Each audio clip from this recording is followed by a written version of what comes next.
মামা, হ্যাঁ এই তুই এইভাবে যে এমবি গিলে নিবেল লাগছিস, হ্যাঁ এটার কি হবে? কেন কি হইবে?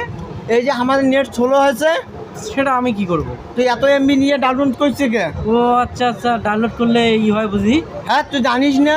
না আমার তো। টাকা দিয়ে এমবি কিনি নাই। ও আচ্ছা, তাহলে 7 আপ নিয়ে আসেন। হ্যাঁ, আমার আবার কাজ 7 আপ, আমার এমবি গিলে একটা নষ্ট হয়েছে। তাহলে তখন চালু হবে এখন।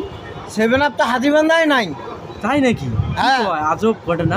ব্রাজিলের লোক ভয় করিয়ে 7 আপ কোম্পানি কয়াতেছে যেন হাতিবান্ধার 7 আপ না দেয়। ও আচ্ছা আচ্ছা, ওরা ফেকসা না কি যেন একটা ফেকসা বলে। হ্যাঁ, মিশন পুরো না করা অবধি হাতিবান্ধায় 7 আবার বেচাতে দিবে না। আসতেছে না। এখানে একটা কিন্তু আছে মামা, কি কিন্তু বাবা? এই দাওয়াতের বাড়িতে গেলে 7 আপের বোতল নিয়ে খায়। ও আচ্ছা আচ্ছা। খেলা আসলে 7 আপ খায় না, এটার মানে কি? ও লজ্জা করে লজ্জা করে। আচ্ছা আচ্ছা আচ্ছা, এটা ব্যাপারটা নিয়ে বুঝতে হবে। কি বলেন আপনারা সবাই? ঠিক আছে ঠিক আছে।